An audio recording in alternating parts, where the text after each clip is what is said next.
बड' लेटेस्ट आपडेटआव बयखौबो बरायबाय। दिनैनि रादाबखौ फरायदों आं प्रमद खाख्लारि। गिबि निउज आपडेटआव दङ। गवालपारा जिल्लानि दुधनय ओनसोलाव सानफा एफा बांनो हमदों मैदेरनि उदखार। मैदेरनि गाग्लोबनायाव सानै बर' सुबुंनि जिउ खहा जायो। दुधनय पुलिस थानानि सिङाव थानाय देलगुरि गामियाव जादों बे दुखुनांथाव जाथाया। मिथिनो मोननाय बादिब्ला दिनै फुंनि 6 रिंगासो समाव पहरा होबाय थानाय समावनो जरासे मैदेरा होसोनानै गाग्लोबो।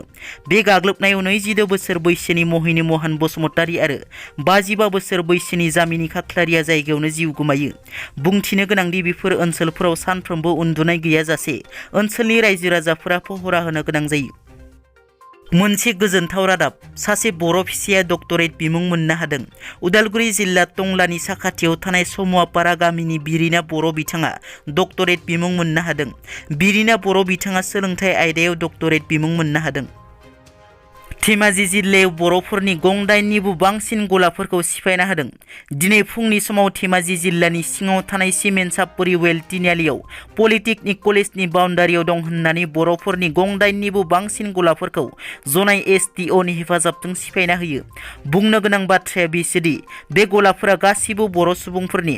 गला सिफायजानाय गला बिगोमाफोरनि मुं अजय बसुमतारी, राजु सरगियारी, बिपुल सरगियारी, रतन नार्जारी, दिलीप दैमारी, बिमल बर', मतिलाल बसुमतारी आरो दयाराम बसुमतारी। बुंथिनो गोनांदि दिनै एसे गाबोन एसे हाजिरा मावनानै लुनाय दखानफोरखौ सिफायना होनायखौ गला बिगोमाफोरा दुखु मोननाय फोरमायदों। देरहासात इस्लारि बिथांनि दैथायहरनाय रिपर्ट। BTCनि बारग' गाहाय हाग्रामा महिलारी आरो BTRनि गाहाय प्रमद बर'नि गेजेराव हाब्रु सारज्लायनायखौ नुनो मोनगासिनो थायो।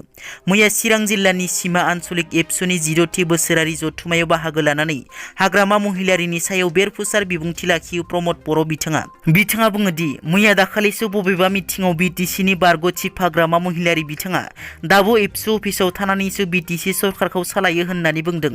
बबेबा मिटिंआव बिथांमोना एबसुखौ जोबोद गियो, ओंखायनो फुंनि मोनानि एबसुखौ नुयो जेरावबो। दा बियो मोजां बाथ्रा। बर' हारिया दिनैनि बे भारत हादराव गावनि सिनायथि, गावनि थामोनथा लानानै थांना थानो हादोंब्ला बेवहाय एबसुनि मोनसे मैखोम बिहोमा दङ। बे बिहोमाखौ सोरबाया बावलांनो नागिरब्लाबो, सोरबाया बेखौ एसे सोंखारिनो नागिरब्लाबो जारिमिना मालाबाबो बेखौ बावनाय नङा होनना।